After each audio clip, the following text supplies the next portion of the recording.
ఆర్య, అను వాళ్ళందరూ కూడా మాట్లాడుతూ ఉంటారు కదా. పెళ్లి కూతురు వాళ్ళ అమ్మ నాన్న వాళ్ళతో అను మాట్లాడుతూ ఉంటుంది. ఇక అప్పుడే అను అలా సీరియస్గా కామెడీ చేస్తూ మాట్లాడుతూ ఉంటుంది. వెంటనే తాంబూలాలు మార్చుకోండి శంకర్ గారు, ఇంకా ఎంతసేపు చూస్తారు సార్ అని అంటూ ఉంటే, మీకెందుకంది అంత తొందర, మేము మాట్లాడుకోవాలి కదా అని అంటే, సరే తొందరగా మాట్లాడండి, ఎంతసేపు మాట్లాడతారు అని అను అంటూ ఉంటుంది. ఇంకా ఆ అమ్మాయి, నువ్వు మాట్లాడవేంటి, ఏమీ మాట్లాడు, ఏదో ఒకటి మాట్లాడు అని చెప్తూ ఉంటుంది పెళ్లి కూతురుతో. అప్పుడు తను అలా చూస్తూ ఉంటుంది. పంతులు గారు మాత్రం కంగారు పడుతూ, వద్దు, ఆ అమ్మాయి నోరెత్తితే డబ్బులు ఖర్చు అవుతాయి అని రేట్ పెరిగిపోతుంది అని చెప్తూ ఉంటాడు. రేట్ పెరగటం ఏంటి అని అనేసరికి, అయితే నీకు అర్థం కాదులేమ్మా, వాళ్ళు ఇప్పుడు ఏమి మాట్లాడరు అని ఉండగానే, సరే అబ్బాయి నిన్న పిలిపించండి, అందరికీ అబ్బాయిని చూసుకుంటారు కదా, ఒకరికొకరు నచ్చుతుందో లేదో తెలుస్తుంది అని పంతులు గారు అంటారు. అలా అనేసరికి ఇక అప్పుడే, శంకర్ గారు మీ తమ్ముల్ని పిలవండి అని అంటంతో, ఇంకా అప్పుడే ఆర్య, పిలుస్తాను ఉండండి అని ఆర్య అంటాడు. అలా అనేసి, అన్నిటికంటే తొందర మీకు ఎక్కువ ఉందే, మా తమ్ముడికి తొందరగా పెళ్లి చేసేస్తే మీ చెల్లెలకి ఏ మధ్యలో అడ్డు ఉండదని కదా అని ఆర్య అంటాడు. అను ఇలా అంటూ ఉంటుంది. అబ్బా మీరు ముందు పిలవండి, ఎక్కడైనా అమ్మాయిని పిలుచుకొస్తారు అబ్బాయి వాళ్ళు ఉన్నప్పుడు, కానీ ఇక్కడ వెరైటీగా ఆ అబ్బాయిని పిలవాల్సి వస్తుంది అని అను అంటుంది. అబ్బా ఏంటి గౌరీ గారు ఇప్పుడు మీ ఉద్దేశం ఏంటి అని ఉంటే, అబ్బా నేనేమీ అనట్లేదులేండి అని చెప్తూ అను అంటుంది. అలా అనేసరికి ఇంకా, రేయ్ పెద్దోడా చిన్నోడా అని చెప్పి ఆర్య గట్టిగా అరుస్తాడు. అలా అరిచేసరికి ఇక శ్రావణి, సంధ్య ఏమో ఈ పెళ్లి చూపుల గొడవ గురించి టెన్షన్ పడుతూ ఉంటారు, ఏం చేయాలి అని చెప్పేసి. ఇంకా అప్పుడే పెద్దోడు కిందకి వస్తూ ఉంటాడు. పెద్దోడు వచ్చి అలా నిలబడగానే పెళ్లి కూతురు అలా చూస్తూ, అబ్బాయి నాకు నచ్చేస్తాడు అంతే అని అంటుంది. ఆ మాట వినేసరికి ఒక్కసారిగా అందరూ షాక్ అయిపోతారు. అలాగే చూస్తూ ఉంటారు. అను ఇలా అంటూ ఉంటుంది, అదేంటి మీ పెద్దోడికి ఆ పెళ్లి సంబంధం చూస్తుంది అని ఉండగానే పంతులు గారు ఇలా అంటారు, అబ్బా అమ్మాయి, నీకు ఎవరు ఏంటో తెలుసుకోకుండానే అబ్బాయి నచ్చేశాడు అని ఎలా చెప్తావు అమ్మాయి నువ్వు, అబ్బాయి ఇతను కాదు, వీళ్ళ తమ్ముడు, ఈయన రెండో అన్న అబ్బాయికి అని చెప్పగానే, ఓ అమ్మాయికి తెలియదు కదా, పెళ్లి కొడుకుని రమ్మని చెప్పేసరికి ఇతనే అతను అని చెప్పి కన్ఫ్యూజ్ అయింది అంతే అని మాట్లాడుతూ పంతులు గారు మళ్ళీ ఇలా కవర్ చేస్తాడు.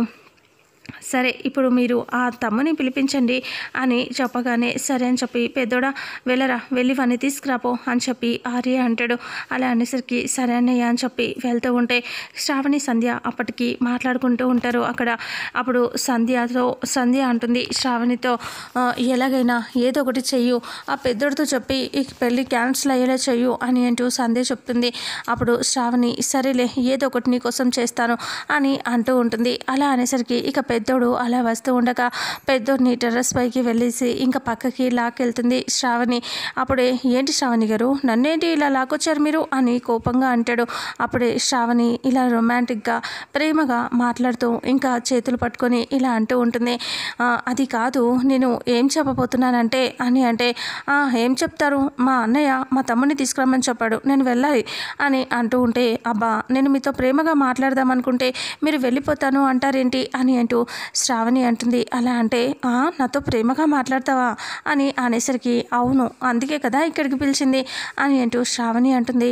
అవునా, మీరు నాతో ప్రేమగా మాట్లాడితే నాకు అంతకు మించి ఏం కావాలి అని ఎగ్జైట్ అయిపోతూ ఉంటాడు. ఇక అప్పుడే శ్రావణి అలా చూస్తూ ఇంకా చేతులు పట్టుకొని సిగ్గుపడుతూ ఇలా మెలకలు తిరుగుతూ పెద్దోడితో మాట్లాడుతూ ఉంటుంది. అవును, ఒకవేళ ఇప్పుడు మీ చిన్నోడిని పెళ్ళికి ఎందుకు రెడీ చేస్తున్నారు, మా చెల్లిని మీ చిన్నోడు ఇష్టపడ్డాడు కదా, మరి అలాంటప్పుడు మా చిన్నోడికి పెళ్లి చేయాలి, కానీ మీరు అలా ఎలా వేరే అమ్మాయిని చూస్తారు అని ప్రేమగా మాట్లాడుతూ ఉంటే, అప్పుడు పెద్దోడు ఇలా అంటాడు, అసలు వాడికి మీ చెల్లంటేనే ఇష్టం, కానీ మీ అక్క ఒప్పుకోవట్లేదు కదా అంటే, ఒప్పుకోకపోతే నువ్వు వెయిట్ చేయాలి కదా, ఒకవేళ నువ్వే నన్ను ప్రేమించావు అనుకో, మా అక్క ఒప్పుకోవట్లేదని నన్ను వదిలేసి వేరే వాళ్ళని చేసుకుంటావా అని శ్రావణి అంటే, నో నేను చేసుకోను అని పెద్దోడు అంటే, మరి మీ చిన్నోడిని కూడా ఆగమని చెప్పొచ్చు కదా, మీ చిన్నోడు కూడా ఆగాలి కదా అంటే, వాడు కూడా ఎన్ని రోజులని ఆగుతాడు, ఎన్ని రోజులు ఆగినా మీ అక్క మాత్రం ఒప్పుకునేలా లేదు కదా, అందుకనే వాడు అలాంటి నిర్ణయం తీసుకున్నారులే అని అంటూ చెప్తాడు పెద్దోడు.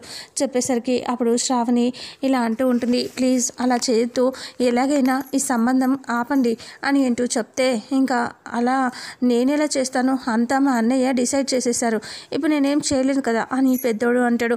నువ్వు తలుచుకుంటే ఏదో ఒకటి చెయ్యొచ్చు, ప్లీజ్ ఏదో ఒకటి చేయవా అని అంటూ నా కోసం అని అంటూ ఇలా ప్రేమగా మాట్లాడితే అప్పుడు పెద్దోడు పడిపోతాడు. సరే నీకోసం నేను ట్రై చేస్తానులే అని అంటూ పెద్దోడు అంటాడు. ఇంకా అప్పుడే ప్రేమగా చేతులు పట్టుకుంటూ ఇలా మొహం పట్టుకుంటూ ఉంటే ఇంకా శ్రావణి దూరంగా జరిగి, వద్దులే ఇప్పుడు ఇవన్నీ కాదు కానీ తొందరగా వెళ్ళి పెళ్ళాపు అని అంటుంది. అప్పుడు సరే అని చెప్పి పెద్దోడు బయటికి వచ్చేస్తాడు. ఇంకా బయటికి వచ్చి చిన్నోని తీసుకొని కిందకి వచ్చేసరికి ఇంకా అదిగో అబ్బాయి వస్తున్నాడు అని అంటూ ఉంటే పెళ్లి కూతురు వాళ్ళందరూ అలా చూస్తూ ఉంటారు. ఇక పెద్దోడు చిన్నోడు ఇద్దరు వస్తాడు. చిన్నోడు వచ్చి అక్కడ కూర్చుంటాడు. రే చూడ్రా అమ్మాయిని చూడ్రా అని అంటూ ఆర్య అంటూ ఉంటాడు. ఇక అప్పుడే పైనుంచి శ్రావణి సంధ్య చూస్తూ ఉంటారు. బాబాయ్ అందరూ వచ్చారా అని అంటూ ఉంటే అను అంటుంది, ఏంటి శంకర్ గారు మళ్ళీ అడుగుతారేంటి, ఆల్రెడీ అందరూ ఇక్కడే ఉన్నారు కదా అని అంటే, అబ్బా గౌరీ గారు మీకు తెలియదు ఊరుకోండి, రావాల్సిన వాళ్ళ గురించి చెప్తున్నాను, మీరెందుకు కంగారు పడతారు ఊరికే అని ఆర్య అంటాడు. ఇంకా రావాల్సిన వాళ్ళు ఎవరున్నారు ఇక్కడ అంటే పైన ఉన్నారు అని ఆర్య అంటూ ఉంటాడు. పైన ఇంకెవరున్నారు అని అను అంటూ ఉంటే, అది పైన పెళ్ళి అంటే స్వర్గంలో నిర్ణయిస్తారు కదా, అందుకే సార్ అలా చెప్పారు శంకర్ సార్ అని అంటూ యాదగిరి కవర్ చేస్తాడు. ఓ అవునా అలా అన్నాడా అని అంటూ మాట్లాడుకుంటూ ఉంటారు. ఇంకా అప్పుడే ఇంకా చిన్నోడు అలా కూర్చొని టెన్షన్ పడుతూ ఉంటాడు. బాబాయ్ పైన అందరూ వచ్చేసినట్టే కదా అని అంటూ ఉంటే అప్పుడు శ్రావణి సంధ్య వైపు చూస్తూ యాదగిరి అందరూ వచ్చేసారు అని అంటూ చెప్పేసరికి, అవునా వచ్చేసారా అయితే మొదలు పెడదాం అనేసి, రే చిన్నోడా చెప్పరా అమ్మాయి నీకు నచ్చిందా చూడు అని అంటూ ఉండగానే, ముందు అమ్మాయిని అడగండి అని అంటూ గౌరీ అంటుంది. అప్పుడే అమ్మాయిని చూస్తూ అడగక ముందే అమ్మాయి నాకు అబ్బాయి నచ్చేసాడు అంతే అని అంటూ మళ్ళీ చెప్తుంది. చెప్పేసరికి శంకర్ గారు మీ తమ్ముడులాగానే మీ కాబోయే మీ మరదలు కూడా చాలా అడ్వాన్స్గా ఉందండి అని అంటూ నవ్వుతూ ఉంటుంది. ఇంకా అప్పుడే గౌరీ గారు మీరు కాసేపు ఉంటారా అని అంటాడు.